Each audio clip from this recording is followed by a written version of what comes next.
Eventos de los últimos días. Capítulo 5. La vida devocional del remanente. Una vida doble. En esta época, precisamente antes de la segunda venida de Cristo en las nubes del cielo, debe hacerse una obra como la de Juan el Bautista. Dios necesita a hombres que preparen a un pueblo que se mantenga firme en el gran día del Señor.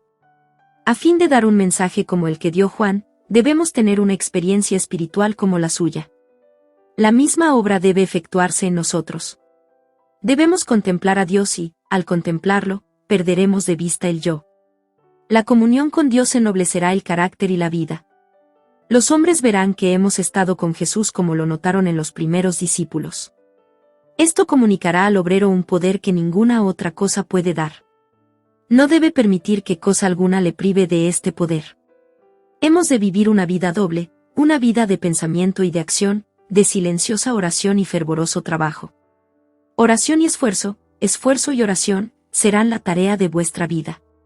Debéis orar como si la eficiencia y la alabanza se debieran completamente a Dios, y trabajar como si el deber fuera todo vuestro. Nadie que no ore puede estar seguro un solo día o una sola hora. El que no hace nada más que orar, pronto dejará de hacerlo. Arraigados firmemente en Cristo. Viene la tormenta que probará la fe de todo hombre, no importa de qué clase sea.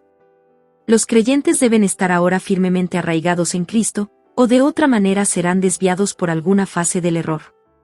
Sería bueno que cada día dedicásemos una hora de reflexión a la contemplación de la vida de Cristo. Debiéramos tomarla punto por punto, y dejar que la imaginación se posesione de cada escena, especialmente de las finales. La única defensa contra el mal consiste en que Cristo more en el corazón por la fe en su justicia. A menos que estemos vitalmente relacionados con Dios, no podremos resistir los efectos profanos del amor propio, de la complacencia propia y de la tentación a pecar. Podemos dejar muchas malas costumbres y momentáneamente separarnos de Satanás, pero sin una relación vital con Dios por nuestra entrega a Él momento tras momento, seremos vencidos.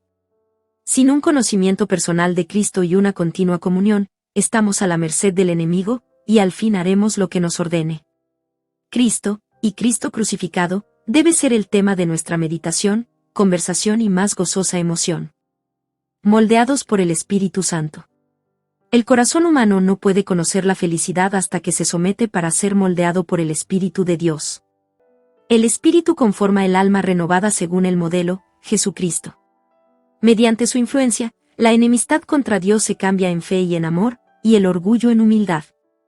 El alma percibe la belleza de la verdad, y Cristo es honrado en la excelencia y la perfección del carácter. No hay en nuestra naturaleza impulso alguno ni facultad mental o tendencia del corazón, que no necesite estar en todo momento bajo el dominio del Espíritu de Dios.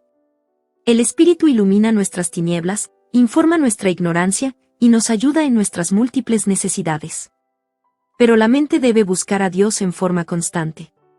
Si se permite que la mundanalidad entre en ella, si no tenemos deseos de orar, ni deseos de estar en comunión con Él, quien es la fuente de la fortaleza y la sabiduría, el Espíritu no permanecerá en nosotros.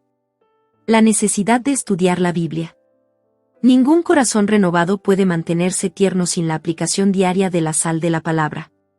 Debe recibirse diariamente la gracia divina, o ningún hombre permanecerá convertido. Esté vuestra fe fundada en la palabra de Dios. Asíos firmemente del testimonio vivo de la verdad. Tened fe en Cristo como Salvador personal. Él ha sido y siempre será nuestra roca, la roca de los siglos. Los cristianos deben prepararse para lo que pronto ha de estallar sobre el mundo como sorpresa abrumadora, y deben hacerlo estudiando diligentemente la palabra de Dios, y esforzándose por conformar su vida con sus preceptos.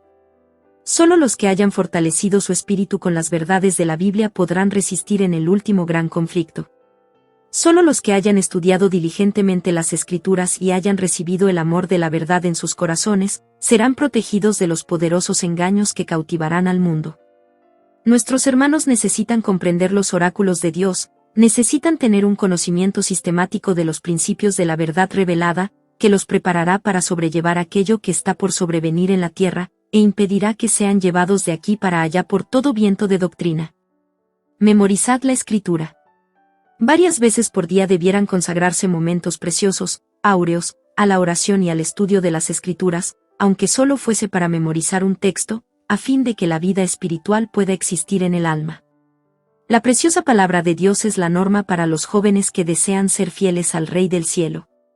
Ellos deben estudiar las Escrituras, deben aprender de memoria un texto tras otro y adquirir un conocimiento de lo que el Señor ha dicho. Levantad un muro de pasajes de las Escrituras a vuestro alrededor, y veréis que el mundo no puede derribarlo. Memorizad las Escrituras y luego lanzad sobre Satanás un «escrito está», cuando venga con sus tentaciones. Fue así como nuestro Señor enfrentó y resistió las tentaciones de Satanás. Colgad en la antecámara de la memoria las preciosas palabras de Cristo. Deben ser valoradas mucho más que la plata o el oro. Guardad con vosotros una Biblia de bolsillo mientras trabajáis, y aprovechad cada oportunidad para memorizar sus preciosas promesas. Llegará el tiempo cuando muchos serán privados de la palabra escrita. Pero si esta palabra está grabada en la memoria, nadie puede quitarla de vosotros. Estudiad la palabra de Dios. Memorizad sus preciosas promesas, de tal manera que cuando seamos privados de nuestras Biblias, aún podamos estar en posesión de la palabra de Dios. Apocalipsis 14, un ancla para el pueblo de Dios. En estos últimos días, es nuestro deber indagar el pleno significado de los mensajes del primero, el segundo y el tercer ángeles. Todas nuestras transacciones debieran estar en armonía con la palabra de Dios. Los mensajes del primero, el segundo y el tercer ángeles están unidos entre sí, y se revelan en el capítulo 14 de Apocalipsis, del 6º versículo hasta el final. Muchos de los que aceptaban el tercer mensaje no habían tenido experiencia en los dos anteriores. Satanás comprendió esto, y fijó en ellos su ojo maligno para vencerlos, pero el tercer ángel dirigía la atención de ellos hacia el lugar santísimo, y los que habían tenido experiencia en los mensajes anteriores les indicaban el camino del santuario celestial. Muchos percibieron el perfecto eslabonamiento de verdades en los mensajes angélicos, y aceptándolos gozosamente uno tras otro, siguieron al Señor por la fe en el santuario celeste. Estos mensajes me fueron representados como un áncora para el pueblo de Dios. Quienes los comprendan y acepten quedarán libres de verse arrastrados por los muchos engaños de Satanás. Educad la mente para creer en la palabra de Dios. Aquellos que se sienten con libertad para cuestionar la palabra de Dios, para dudar de todo cada vez que haya la oportunidad de manifestar incredulidad, encontrarán que se requerirá una tremenda lucha para ejercer fe cuando llegue la prueba. Será casi imposible vencer la influencia que domina a la mente que ha sido educada en la línea de la incredulidad, porque mediante este curso de acción, el alma se encuentra amarrada a la trampa de Satanás y llega a ser impotente para romper la terrible red que ha sido tejida cada vez más cerca del alma. Al asumir una posición de duda, el hombre llama en su auxilio a las agencias de Satanás. Pero la única esperanza de alguien que ha sido educado en la línea de la incredulidad es caer totalmente impotente ante el Salvador y, como un niño, someter su voluntad y sus caminos a Cristo para que Él pueda sacarlo de las tinieblas y conducirlo a su maravillosa luz. El hombre no tiene poder para recobrarse de la trampa de Satanás.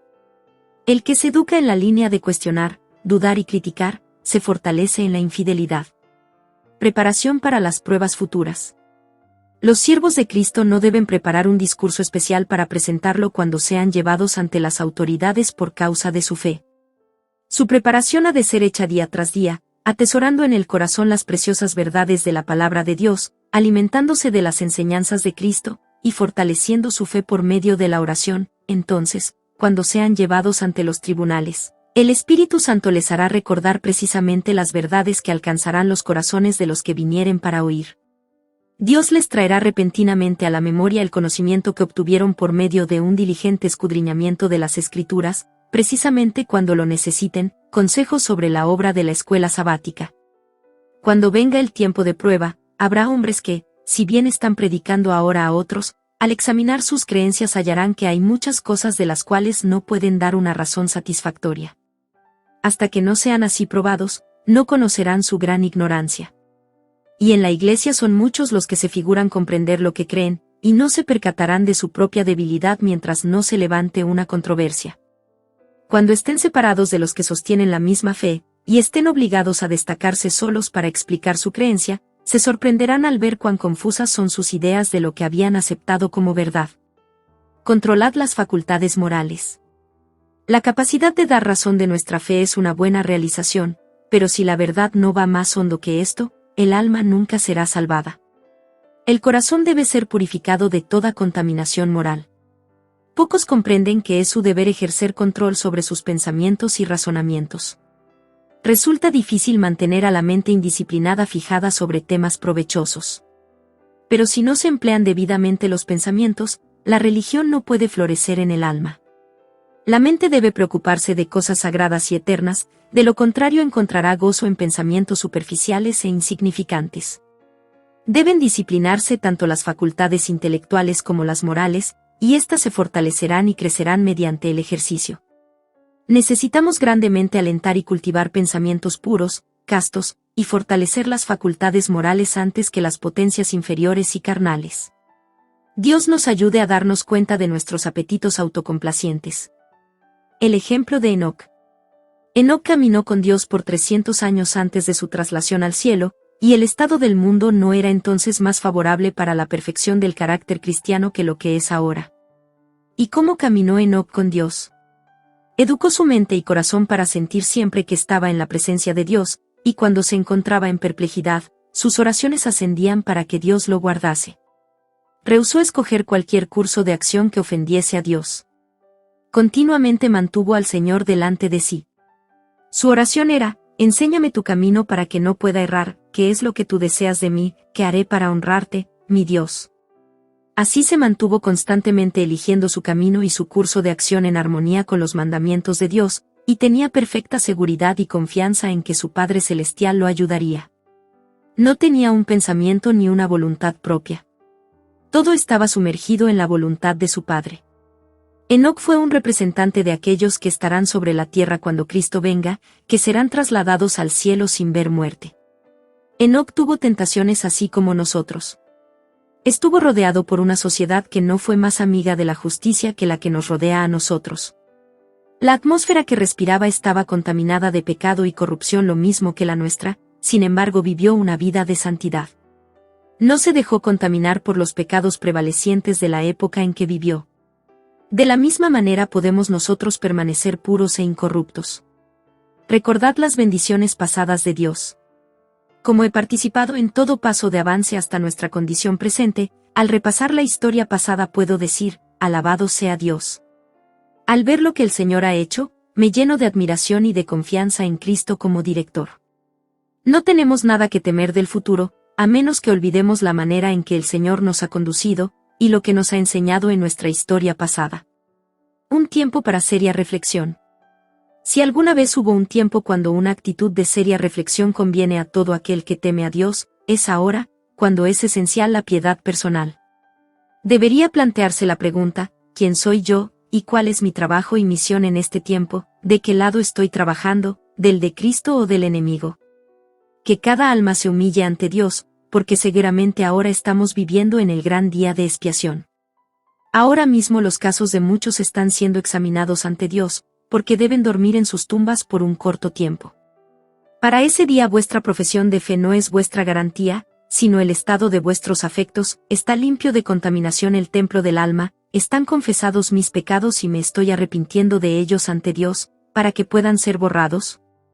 Me estimo a mí mismo demasiado livianamente, estoy dispuesto a hacer cualquier sacrificio por la excelencia del conocimiento de Jesucristo, siento en todo momento que no me pertenezco, sino que soy la propiedad de Cristo, que mi servicio pertenece a Dios. ¿De quién soy?